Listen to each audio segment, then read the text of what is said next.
real comfortable in this setting. If you need to stand up and you'd like to stand up and move to the back of the auditorium, that's fine too. If you need to go out maybe and get a bottle of water or something, or go out and get a drink, you feel free to do that. This is a very relaxed atmosphere. I want you to feel free at any point in time to raise your hand if you have an observation you'd like to make. I'd really appreciate that. And if you have a question, feel free to ask that question. But we want to create a very leisurely, nice, comfortable setting here. I don't want you to think that you've come for me to preach at you. The only time I'm going to preach at you is tomorrow morning during our worship time. And on that particular occasion, we're going to study a psalm in the Old Testament that I think is very applicable when we struggle with being overwhelmed in our life. And it's all about what we ought to do when we're overwhelmed. And if you know of anybody who's struggling with a very difficult time in their life, then it'd be a great thing for them to come and to be with us and worship with us tomorrow morning. Tomorrow morning in the Bible class setting, we're going to talk about praise the Lord no matter what. You know, there are some times in your life when things are so difficult and you are struggling so much that you may not feel much like praising the Lord. To be very frank about it, you may really struggle with choosing to praise the Lord. And so the study time is about a really great incident, a very interesting and inspiring incident in the book of Acts. And we're going to talk about that theme of praising the Lord no matter what we're going through in our life. I want to give some things away before we get started with the session. My granddaughters, my 4 granddaughters and my grandson are very involved in the Widowhood workshop ministry. We call this our family's passion project. When my wife passed away, when their mother passed away, when their Nana passed away, it affected them, not just me. And our whole family has struggled, and we wanted to use what had happened to us to the glory of God and to try to be a blessing to other people. And as a matter of fact, I was telling Rob and Sharon that with the Widowhood Workshop Ministry, we have a board of directors. There are 11 members on the board of directors. My 3 daughters, my 2 sons-in-law, my 5 grandchildren, and I'm the president of the board. I'm the 11th member, and they tell me what to do. And that's how we roll in the Widowhood Workshop Ministry. And they are really, seriously, the grandchildren are very involved in this ministry. One of the things that granddaughters do is they make these pot holders, and they make them so that I can give them away at Widowhood workshops. I want to know who is the couple here or person, if you didn't have your spouse come with you, who has been married the least amount of time. The least. Anybody here get married yesterday? Okay, let's start there. Anybody here get married this year? Okay, somebody throw out how long they've been married. A short period of time. 22 years. Okay, can anybody be less than 22? 18, okay. See, this is just like an auction. Okay, 18, give me 15. Give me 15, give me 15. Okay, 18. Anybody less than that? Going once? Now this is your chance. Going twice? Sold. Okay, you get Riley's. Riley made this one. I can show you a picture of Riley. She is fixing to turn 12 in December, and she pretty near knows everything already. And she'll tell you that. If you didn't think that, she'll tell you that. Okay, I'd like to give this one away to the person who has been widowed the longest. Who here has been widowed the longest? My wife passed away on Christmas morning of 2013 at 9:40 in the morning. So this coming Christmas morning, it'll be 6 years for me. How long have you been widowed? Anybody who's been widowed? 9 years. 9 years. 12 years. Okay. How long have you been widowed? How long has it been since your husband passed away? My last husband, 3 years. 3 years. Okay. So 12? 12. Okay. Emma made this for you. Okay. You can take that and use that. One of the coveted prizes I'll give away a little bit later is this bowl cozy. I did not even know these things existed until I was up in Michigan, and this lady gave me 6 of these to give away when I do Widowhood workshops. It's really neat how you can put a bowl of soup in there and you can heat it in the microwave, and then you can get it out like this. And it's really great for ice cream, because then the cold bowl doesn't bother your hand, and you can eat a big bowl of ice cream with a bowl cozy. So we'll give that away at the end of the day. I like to, when I do these kinds of things, I like to make it a point of making fun of married people, because I'm not one anymore. So I can make fun of married people. And you fellas need to be real alert now. Open your ears, because you do not need to do what this fella did on their silver wedding anniversary. He forgot. Forgetting is not, for any anniversary, forgetting is not a good thing to do. Well, this was the silver wedding anniversary, and he just plumb forgot. His wife was really ticked off. It got toward the end of the day, and it was obvious that nothing was going to happen. And she said, I have been married to you for a quarter of a century. I have cooked your meals. I have washed your clothes. I have tolerated you for 25 years, and you have forgotten our silver wedding anniversary. And she said, tomorrow morning when I get up, there better be something sitting out there in the driveway that's red that can go from 0 to 200 in 6 seconds. She stomped upstairs and went to bed. Well, he didn't go to bed with her that night. The next morning, she got up and she looked out the window to the driveway, and there was a red box out there with a white ribbon. She just knew what was in that red box. So she hurried down the stairs, she went out to the driveway, she opened up that box, and there was a set of red bathroom scales that could go from 0 to 200 in less than 6 seconds. And nobody has heard of him since that day. He would have fared so much better if there were keys in that red box. But, it is such a neat thing to be married. It is such a wonderful thing to be married. But it's also something that's so easy to take for granted. Man, we're like that. Man, you really have to work at being grateful. I don't think any of us drift into deeper gratitude. I think the only way we get better at being grateful is if we really proactively decide we're going to think, and we're going to think specifically, and we're going to be bound and determined that we're going to become more grateful for the multitude and the value of the blessings that we have in our life. One of the things that I did that I'm going to share with you a little bit later is my wife died in December of 2013, and in August of 2014 was the first wedding anniversary after her passing. And I knew that was going to hit me like a ton of bricks. I had done at least enough reading at that point and had enough experience that I knew that first wedding anniversary especially was going to be a very difficult one. And so I proactively did some things to help me with what I knew was going to be a difficult thing. Well, I got in the car that day and I drove about 50 minutes south to New Philadelphia, Ohio. I drove down there and I went to the park where I proposed to her. And I sat there in the car for a while, and then I got out, and then I went out to the pond where I proposed to her, and I sat there and I just remembered, I was reflecting on that night, that Wednesday night that I had proposed to her. Then after I'd been there for a while, I got in the car and I went to the church building where we were married. And I also intentionally brought our wedding album with me.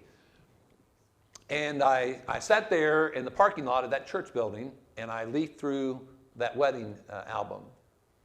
I even got out of the car at one point and I went to the door of that church building and peered in through a window and just reflected on what that was like, August 19th, 1972.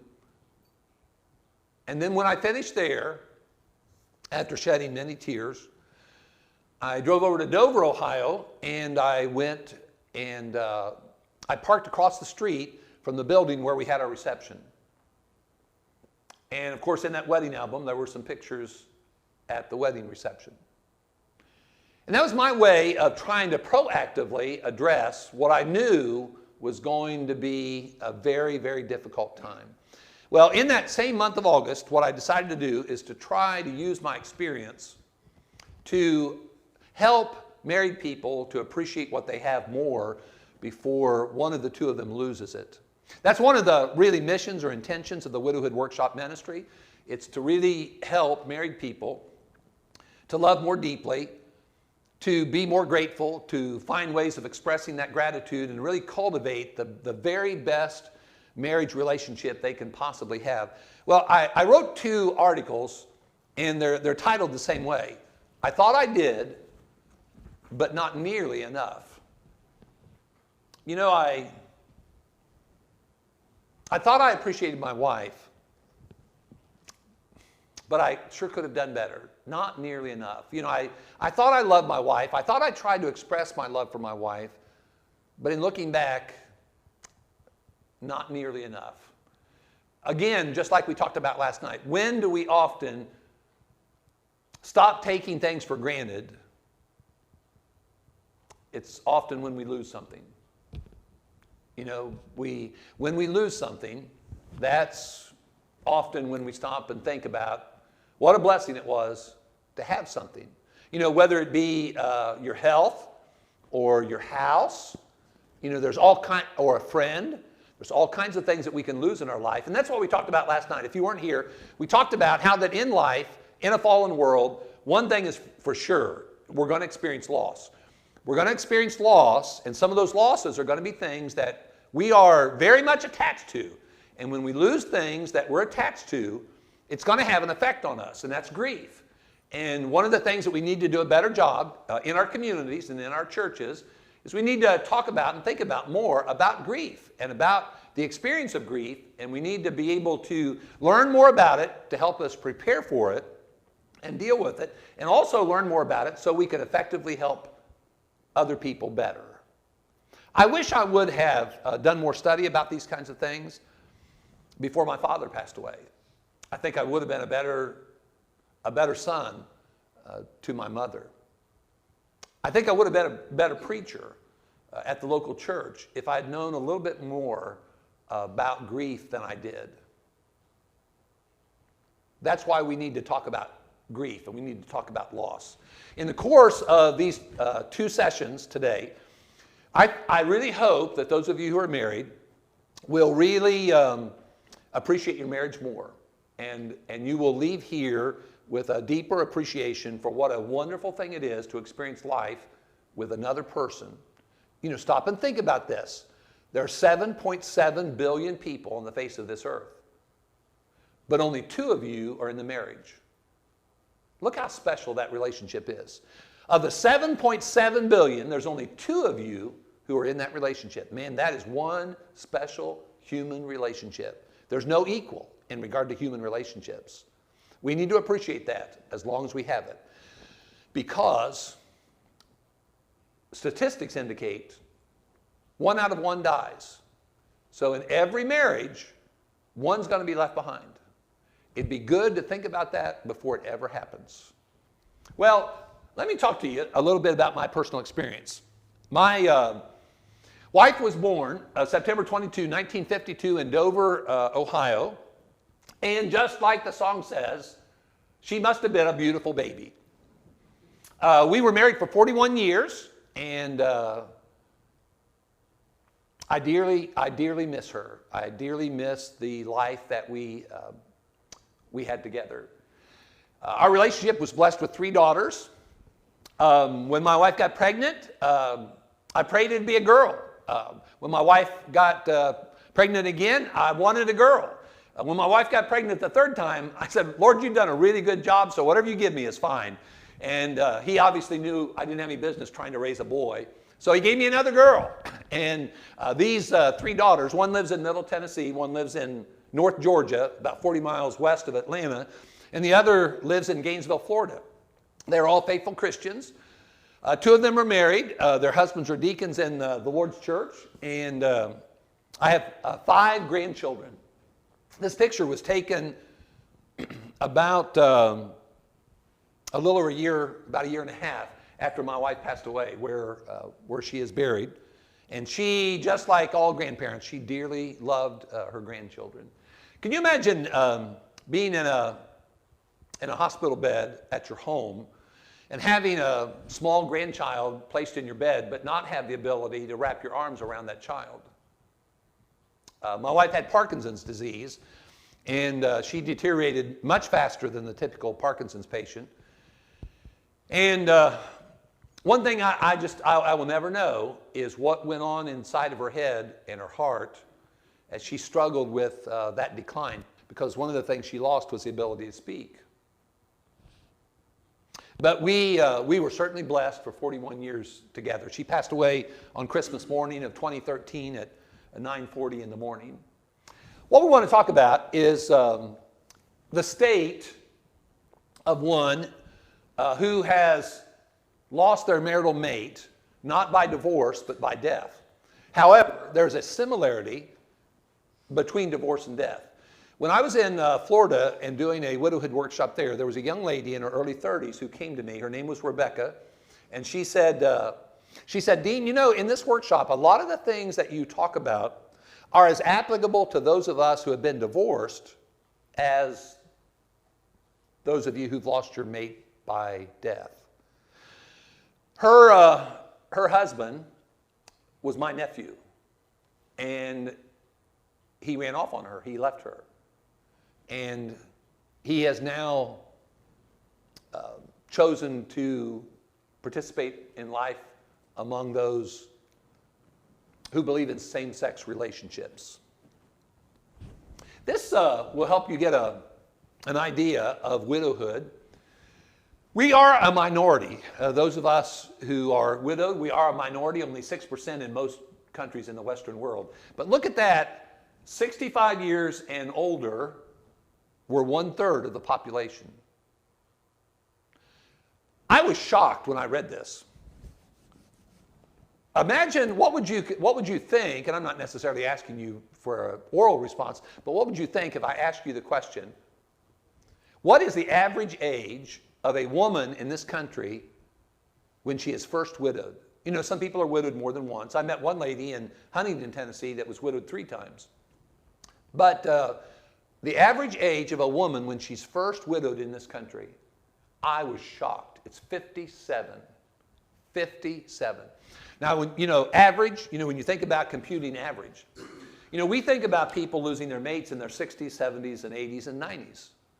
Well, how many people would you have to lose their mates in their 20s, 30s, and 40s to drive that number down so far that it gets down to 57? I'm hoping to tell you some stories of some ladies that had been widowed in their very, very early years. 65 years and older, 37% of the women, 37, that's well in excess of 1/3 of the ladies over 65 years old are widowed, 12% of the men. Every year, there are over 750,000 who gain membership into this elite club that nobody wants to be a part of, the Widowhood Club. Nobody wants to be a part of it. You're drugged, kicking and screaming into it by the death of your spouse. Over 750,000. There have been times, like in 2009, look at that when you add those two numbers. Well in excess of 1 million in 2009. Every year, we've got people in our communities who are experiencing this transition that they don't want to experience between being married and their drug into the widowhood state. Here is something that you need to keep in mind in regard to this issue, but you probably noticed it by observation. There are way more widows than there are widowers. Most research on widowhood has focused on women, and there's the reason why. Widows outnumber widowers nearly 5-1. It's estimated that half of all marriages end with the death of the husband. Only 1/5 end with the death of the wife. If you, oh, and by the way, in our country, there are approximately 15 million widowed people in the United States of America. And of that 15 million, it's about a 12 million, 3 million break. Now that fluctuates. Sometimes it gets more like 5 to 1 instead of 4 to 1. But it's about 12 million to 3 million breakdown in regard to that 15 million who are widowed in our country. Sherry Blair, you know Tony Blair, a former Prime Minister of the UK, that is Sherry Blair, his wife. She worked with the United Nations, and they estimate that there are 245 million women, now not, we're excluding men. Us men don't count much. It's kind of hard to find stuff written about being a widower, because obviously, if you're going to write something to sell, there's not much of a market for widowers, but there's a big market in regard to the widows. So a lot of what you read is more written by women, for women, than anything else. But there are 245 million women. I have no clue how many men there are, women who are widowed in the world. The reason I have the 115 million, of that 245, 115 million live in abject poverty. Now we're talking about worldwide. Abject poverty. There is, in the National Geographic, there is a shocking article. I mean, it is really sad. This article is in the February 2017 issue of the National Geographic. There's a big article in here about widowhood in India. You know, those of us in America think we struggle with the loss of our mate. Well, there is some sort of a weird commiseration. You know, you've maybe heard the statement, misery loves company. You know, there's kind of a reality to that. When you're feeling bad, one way to help you not feel so bad is go find somebody who's worse off than you are. I'll admit to have done that sometimes. You know, sometimes I'll be really struggling someday, and I'll just kind of drop everything because I'm not making any progress. And if I go to the nursing home and go visit, or I go to visit somebody else's house, it's not, and if you have trouble finding people who are worse off than you, just call me. I'll get you connected really quickly with a whole lot of people who are worse off than you are, no matter how bad your situation is. This whole business of widowhood in India, it is really shocking. It is just a horrible thing, the way that women who have lost their husbands are treated in that country. And India is one of the 2 countries in the world that has the most widowed people. In China, they have the most. About 43 or 44 million. Now you think about, now we're talking just about widows. In this country, we have about 12 million widows. In China, they have about 44 million. And in India, they have about 43.5 million. Over 80 million just in China and in India. And it is terrible what some of these women in India are experiencing. Which led me to think about our missionary work in India. You know, what are we doing to minister to the widowed in India? And we have a brother who I know about his ministry, who is really doing a great thing in that one of the solutions to helping the widowed women in India is goats. If a widow has 3 goats, that will sustain her for a good time, for a while. And so Brother Waldron, the fellow that I'm referencing, he has a part of his ministry, his missionary ministry, is buying goats for widows in India. Because in their culture, that is the best way to help them to become independent in their life, economically. Let's think about some scriptures. In the scriptures, in the poetic literature of the Old Testament, God describes him as a defender, a reliever, and a protector of the widowed. Now, what does that tell you about God and the widowed? Now, can we think out loud here for just a little bit? What does that tell you? If God describes himself that way, what does that tell you about God and the widowed? Anybody? Well, yeah, if we're going to have the heart of God and we're going to accomplish his will, then yes, we ought to be that way. Okay, he is aware of the unique struggles. You know, there are people who live uniquely challenging lives because of their circumstances. And it's not always by choice. Sometimes, you know, there are forced changes in your life. Well, the Lord knows about that. Now, not only does he know about it, what else does that tell you? He has compassion. Exactly. You know, sometimes we can observe something, but not be pricked in heart by that, not be touched. Compassion, you know, compassion is such a critical element when it comes to our practicing pure and undefiled religion before God and the Father. We're going to take a look at that passage here in a little bit. But if we're going to practice compassion, compassion isn't just a feeling. Compassion is something that should be practiced. Well, to practice compassion, we've got to recognize, we've got to see, observe. And then when we observe or we see this situation, we have to be touched by that. Touched by that to the point that what happens with us is what we read about with Jesus.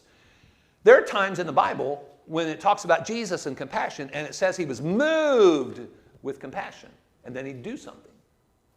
He'd be moved with compassion, and he would just have to do something. Well, that is the heart of God in regard to people who are dealing with unique life circumstances. He knows, he cares, and based on his knowledge and his concern, he wants to be an active participant. Well, in our culture today, how are these people going to be defended, relieved, or protected? Who does the Lord's work? You're looking at the person when you look in the mirror. You know, we're the Lord's hands. You know, we're the Lord's arms. Sometimes we're the Lord's lips. You know, we need to be the ones who are practicing what the Lord wants done in regard to people who are struggling with unique life circumstances. In Psalm 94 and verse 6, one of the things that is said about the wicked is they slay the widow. See, that's the opposite of compassion. See, not only are you not compassionate, but you are willing to do harm to the widowed. One of the accusations made against Job, you know, those three friends, when they opened their big fat mouths and they decided to say what they were thinking, you know, they indicted him because in their view, they believed in retribution, and in their view, if a person suffered, it was because they sinned. If the person was suffering a lot, then they had sinned a lot. Well, Job was suffering a whole lot, and so they just knew he had sinned a whole lot. If he would just fess up, if he would just embrace his wrong and turn to the Lord, then the Lord would take care of him and he wouldn't be suffering so bad. That was the theory of retribution that they had. One of the accusations that they made against him, he sent widows away empty. In other words, Job, we know the only reason that you have been struggling is you have been very callous. You haven't shown compassion. You haven't shown... Anybody who's suffered as bad as you're suffering has had to have sent widows away empty.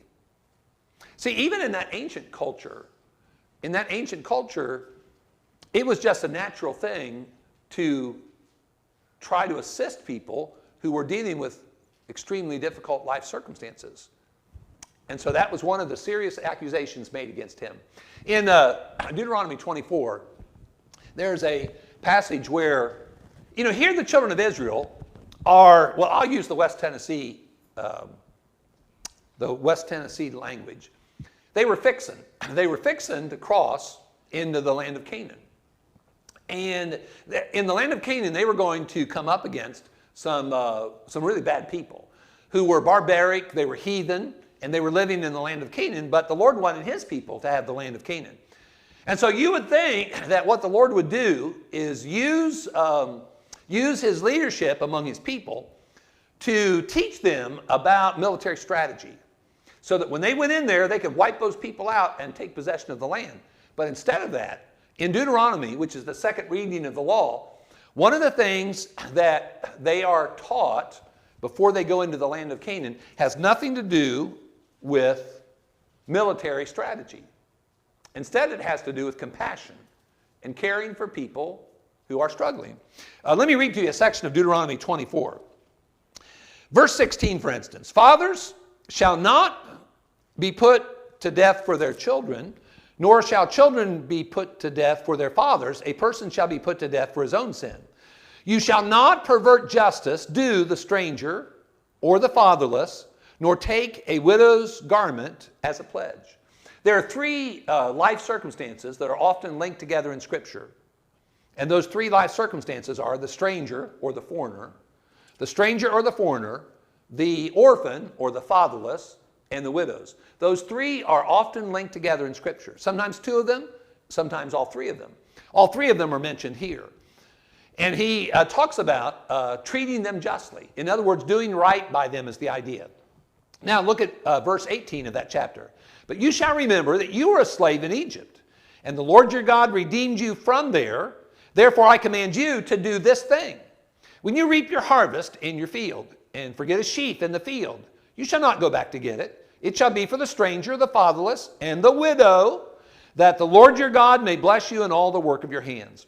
When you beat your olive trees, you shall not go over the boughs again. It shall be for the stranger, the fatherless, and the widow.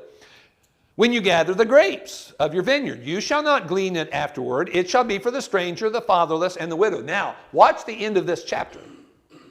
And you shall remember, here he's explaining why he's giving them these instructions. You shall remember that you were a slave in the land of Egypt. Therefore, I command you to do this thing. In other words, God says, look, again, I'll use the West Tennessee terminology. Y'all were in a mess in Egypt. You were being taken advantage of. You were being excessively burdened. You were betwixt a really rock solid, hard place. Between a rock and a hard place. You cried out to me, and I not only heard you, but I responded. And I relieved you of that oppression. I was compassionate to you. Now you be compassionate to other people whose life circumstances are really difficult. The reason why we need to minister to people who have lost loved ones, the reason why we need to minister to the widowed, is because they are going through a very, very difficult time in their life. You know, there is the loss, and then there's living with the loss.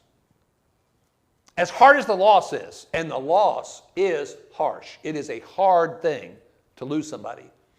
But then the harder thing in the long run is to live with the loss. You've got to live with that loss the rest of your life. You can't go back there and erase that history.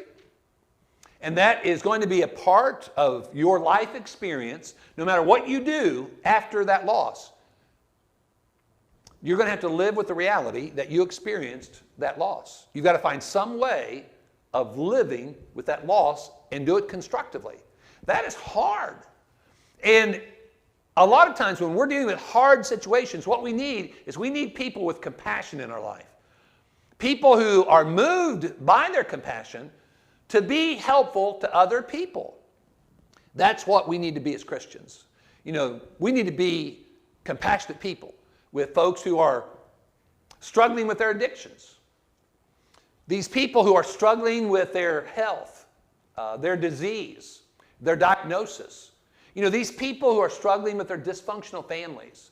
These people who are struggling with their miserable marriages, or in some cases, mediocre marriages. We need to have compassion, such compassion that we just feel driven. I mean, we feel compelled to do something. That's the way the Lord is, and that's the way He wants us to be. This other passage in Isaiah chapter 1 is boy, you talk about a come to Jesus. It's what my daughter would say. It's a come to Jesus passage. Whew, you talk about an in-your-face kind of wake-up call to the people. God chooses Isaiah to write this book to these people who they just needed straightened out. What had happened was they had reduced their religion to formality.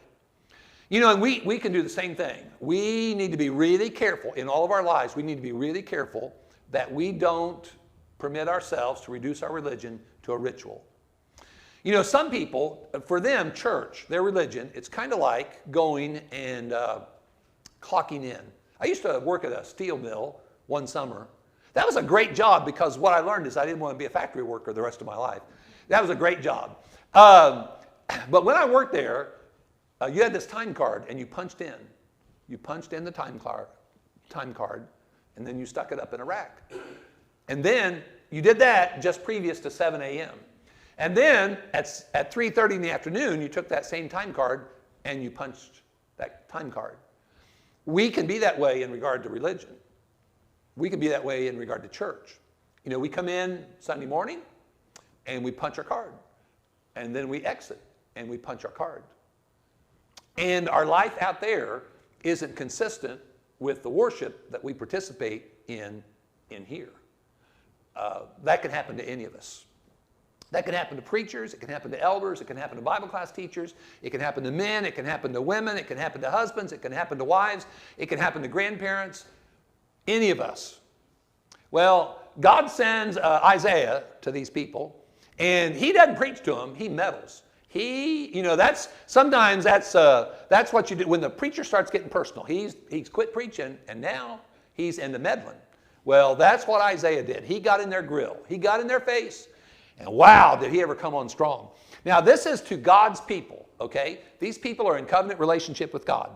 Listen to this. Verse 4, he calls them a sinful nation. Chapter 1, verse 4, he calls them a brood of vipers. Verse 4, he calls them corrupters. He goes so far as to compare them in verse 10 of chapter 1 to Sodom and Gomorrah. These are the people of God. They were not right with him. In verse 12, he really gets in their grill specifically. When you come to appear before me, who has required this of your hand to trample my courts? Bring no more futile sacrifices. Incense is an abomination to me. The new moons, the Sabbaths, the calling of assemblies, I cannot endure iniquity, and the sacred meeting. Your new moons and your appointed feast, my soul hates. They are a trouble to me. I am weary of bearing them. When you spread out your hands, I will hide my face from you. Even though you make many prayers, I will not hear. Your hands are full of blood. What happened was they had reduced their religion to their rituals. I mean, they do their sacrifices. They do them when they did them. They would do them the way they should do them. That was their punching in, clocking out. Whenever it came time to observe the feasts and the festivals, they did those. But it was all superficial, empty ritual. Their lives weren't consistent with their worship. Well, so he says, the solution in verse 16, wash yourselves. Make yourselves clean. In other words, repent. Quit practicing religion like this. This was not my intention. This is not my design. This is not acceptable to me. Wash yourselves, make yourselves clean. Put away the evil of your doings from before my eyes. Cease to do evil. Learn to do good. Now watch. Learn to do good. Seek justice. Rebuke the oppressor. Defend the fatherless. Plead for the widow. See, one of the things they weren't doing? They'd go to church, but they ignored the needs of the widowed. See, there's that view, that divine perspective about the widowed. He loves them. He agonizes because of what he sees that they're going through. And he wants his people to take care of them. Verse 21 says, how the faithful city has become a harlot. He calls his own people harlots. How the faithful city has become a harlot. It was full of justice. Righteousness lodged in it. But now murderers. Your silver has become dross, your wine mixed with water, your princes are rebellious and companions of thieves. Everyone loves a bribe. I mean, this is like Washington, D.C. Everyone loves a bribe and follows after rewards. They do not defend, now watch, these classes of people. They do not defend the fatherless, nor does the cause of the widow come before them. See, they had become a compassionless people. They felt good about their worship. They were doing stuff at the right time. They were fulfilling their rituals, but they weren't showing active compassion to people who were less fortunate than they were. And that's inconsistent with the design of God for his people. It always has been. Yes. Our God's a God with a big heart, a really big heart. Let me tell you about the church where I'm at. I preach for the little church with the big heart. It is. It's just a little church. And by the way, do you remember Hee Haw? Hee Haw, if we were doing Hee Haw nowadays, here's the way I would do it. Murray City, Tennessee, population 650. Salute. Remember that part of Hee Haw? Well, that's where I live. 650 people. The entire county is 14,600 people, the entire county. It's nothing but agricultural, great, wonderful country people. Farmers, cotton farmers, and soybeans, a little bit of corn. But that's the culture in which I preach. It's a little church. When I went there, there were a little over 60 people there. I think, our average attendance probably, if you took a whole summer or a whole year, probably in the neighborhood of maybe 70 to 75 now. But it's the little church that took on a widower. Imagine that, a church that didn't have to have a married preacher. And he was also 62 years old at the time when they accepted him. And he spoke funny, a lot different than they did. And they reminded me of that occasionally. I just reminded them, you wouldn't believe how you sound to my ears. I've heard more y'alls than in the last 4 years than I have in my life previous to that. And they were willing to accept the idea of the Widowhood Workshop Ministry. Give me some freedom to go to a lot of places to try to help raise awareness about widowhood and help churches start local widowhood ministries. Because what we did was we started a local widowhood ministry. We started there with myself and about 4 ladies who were widowed. And we started having local widowhood fellowships monthly. And we went from half a dozen to 11 to over 20 to over 30 to over 40. The largest we've had is 51. The last 2 months it was 51 and 45. And about half of these people are not members of the Lord's church. And they come and we treat them like royalty. We feed them, we have a great meal. We enjoy laughter, we tell jokes and read funny stories. And then we always spend about 20 minutes of time every month talking about something that has to do with either a challenge with widowhood or an opportunity with widowhood. And so there's practical value to each of our meetings together. They've opened up their heart. It's the little church with a big heart. We support 4 children's homes in that little church. And I am so very proud of the compassion that they've shown. But in Jesus' day, one of the things that he said about the culture, the Jewish culture of his day, was they devoured widows' houses. I'm not sure what that means, except I know this. It ain't good. Devoured, widowed, that sounds really bad. Obviously, they're not showing compassion. They're not showing a big heart. They're not serving people who have uniquely difficult life circumstances. In Acts 6 and verse 1, we read about that neglect that occurred in the first century church. And in that passage, whenever you look at that passage, almost always that passage is studied from the standpoint of the need for leadership, usually the need for deacons, and we focus on that particular element. But I want to notice something here. In Acts chapter 6 and verse 1, it says, in those days when the number of the disciples was multiplying. I just would have loved to have experienced what they experienced. I mean, the phenomenal, the excitement, the joy, the growth of that first century church. Wow. I mean, that really impressive. The number of the disciples was multiplying. Brother Wayne Jackson, who is an astute scholar in the Brotherhood, estimates from the things that you read previous to that about the disciples, the number being added, the number being multiplied. He estimates that there was likely about 20,000 people in the first century church in Jerusalem at this time. Can you imagine a church? I don't know if I'd want to be a preacher of a church of 20,000. It sounds like a lot of stress to me. But imagine a church of 20,000 people. Now, do you know what you've got when you get 20,000 people together? You got a lot of problems. Because you know what? Everybody's got them. And when you get a group of people together, you've got a group of people who've got problems. Well, you put flawed people together, and that's the only kind that there is. Us human beings, we only come in one variety. It's flawed, okay? So you've got these flawed people, and you're throwing these flawed people together. I mean, you talk about a recipe for stress and problems. You're not only multiplying disciples, you're also multiplying problems. So, I find it interesting. Have you ever thought about this? With this bunch of people, do you figure that this was the first problem that they ever had? I can't believe that this is the first problem that they had. What I find interesting is, of all the problems that God could have recorded forevermore to be read and studied, he chooses a problem that has to do with neglect of widows. I feel pretty certain in saying this. I think I can guarantee that they had problems before this one that was experienced that we read about in Acts 6. Because when you got a boatload of people together, there's got to be problems. And you got to remember, a lot of these people, they went there, they were totally unprepared to stay there. They just came, for their annual time.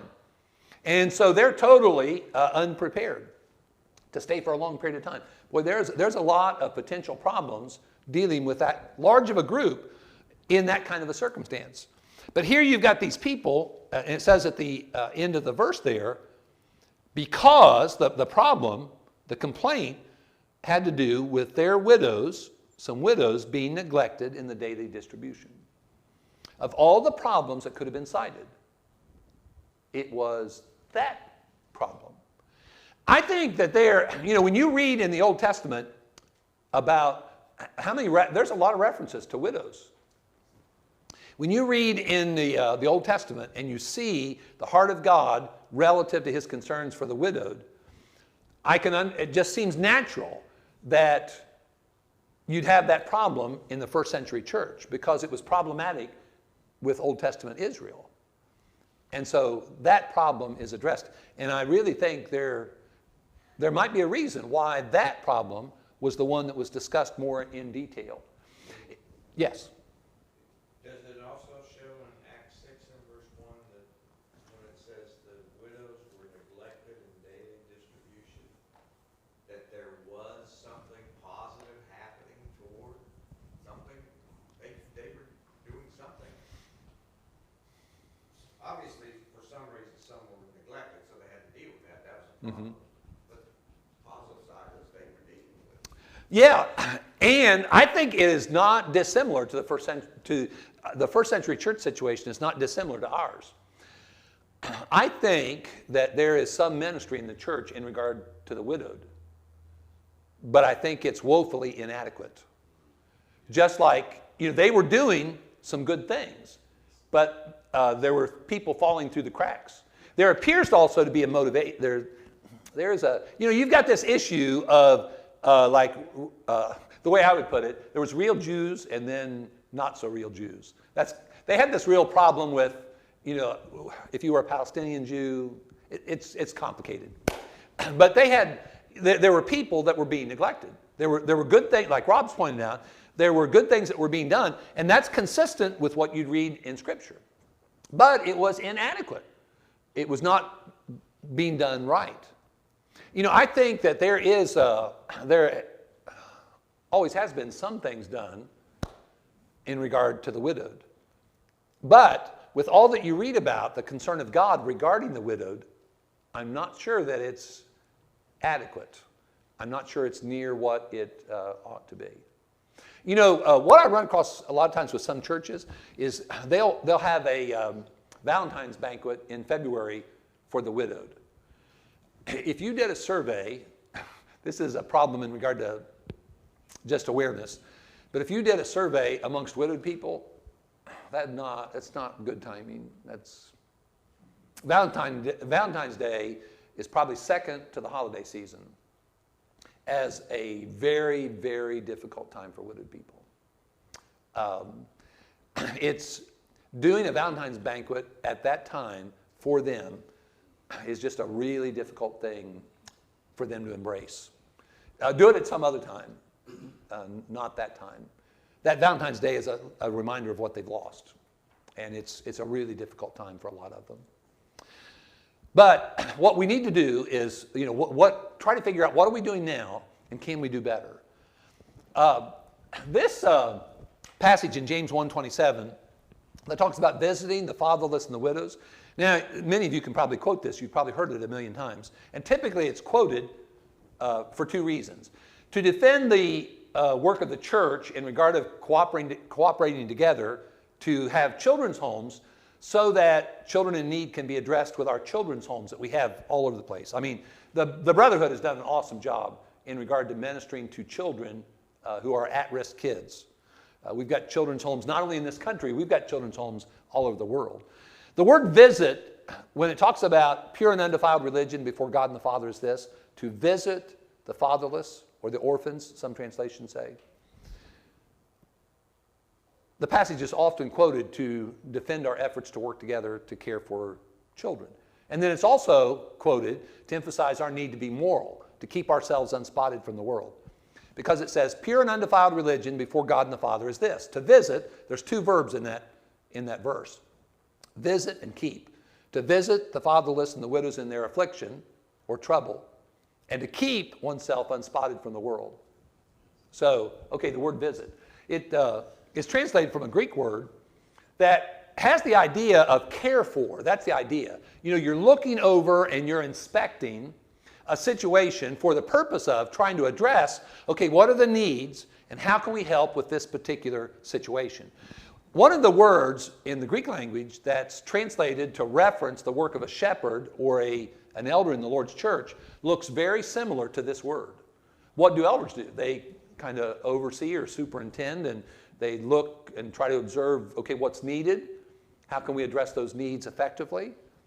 Okay, this is the word, to care for or to look after. Now, like I said, we've done a great job with at-risk kids.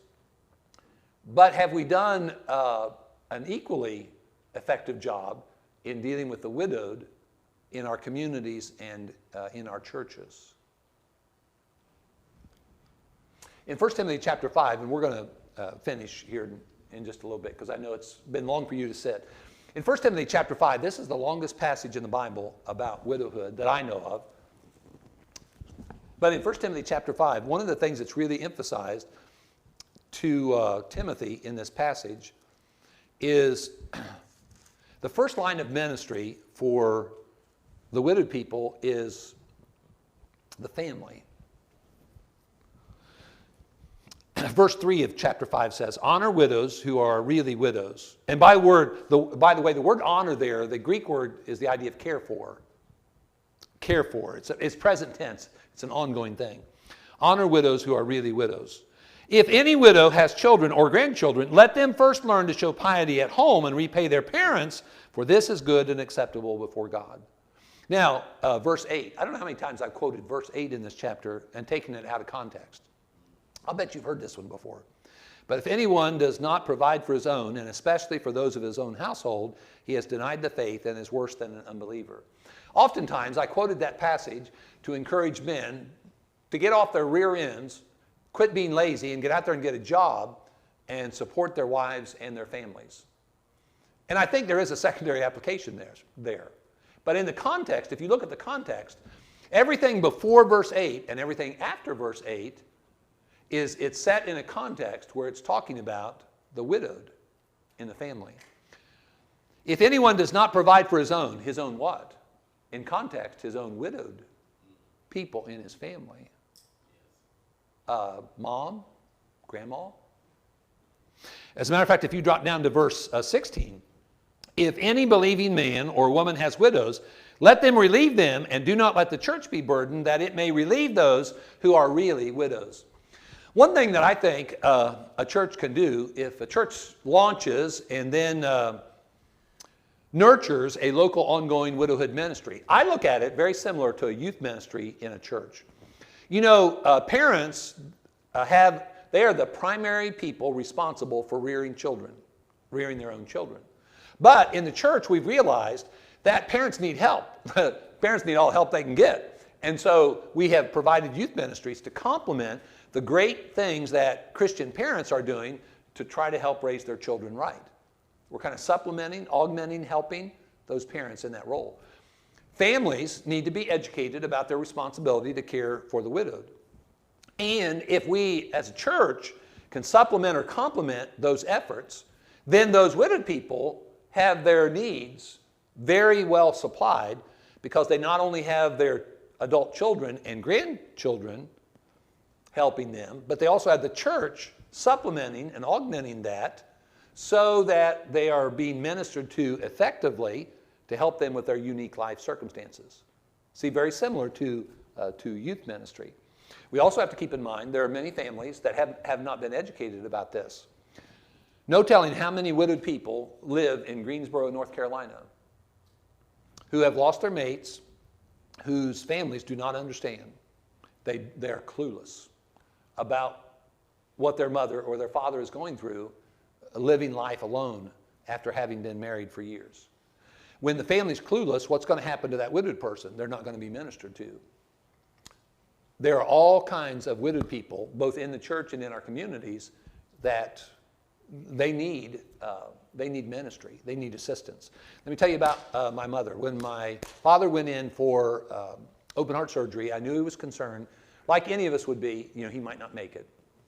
I told him, after I dismissed my wife and my mother, I told him privately, after they had left, I said, Dad, I want you to know if something happens to you, I will make sure that Mom is taken care of. Now, he survived that surgery, but a few years later, he passed away.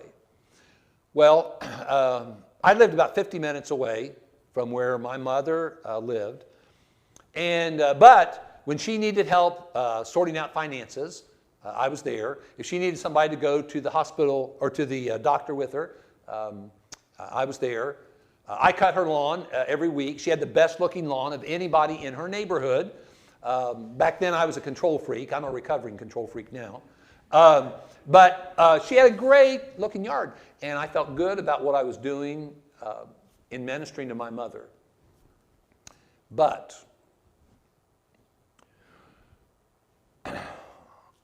I did not give her what she needed most. And I did not understand. At that point, I was ignorant and inexperienced, and I did not understand. Now I know. What she needed most was me. She needed my presence. She needed my touch. She needed my listening ear. I could have farmed that yard out to a 16-year-old. He wouldn't have done near as good a job as I did.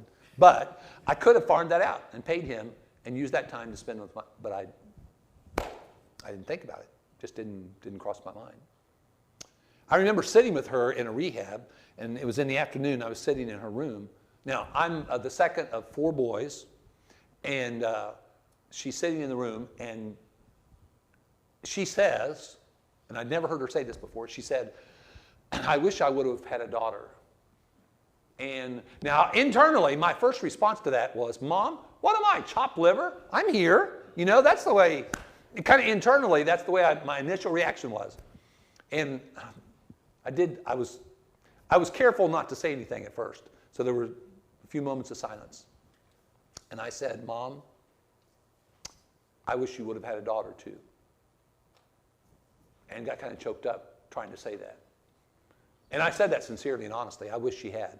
I always felt like I was cheated in life because I didn't have a sister. And then it finally dawned on me after a couple of decades, I've got a church full of sisters that I didn't have to put up with when they were young, going through the growing up experiences. And so I was really blessed and didn't realize it. But I understood what she meant. You females, hey, here's the way I look. I remember 4 boys, okay? I'm the second of 4 boys. So I get married, obviously, to a woman, okay? And then we have a girl, and then we have another girl, and then I have been overexposed to the female gender, okay? And I admit I'm not a normal man. No man can be exposed that much to the female gender and not be affected by that. So I'm not your typical normal man. I admit that. But I'm really proud of the fact that it took me 20 years before I admitted this publicly. You women are the better gender. I'm just proud of the fact it took me 20 years to say that. You know, I held out for 20 years, but I finally admit it. You women are just awesome. You are so neat. I mean, you have such the tenderness and the relationship skills, the relationship inclinations of the female gender. It's just such, we have so much us men can learn from observing. You take a bunch of women and you throw them in a room, and they'll talk about people, relationships, and experiences. You throw their husbands or their boyfriends in another room, and they'll talk about accomplishments, their work, their cars. See the difference? The one is much more inclined to talk relationships. Us men can be good at relationships. It just takes a lot of hard work.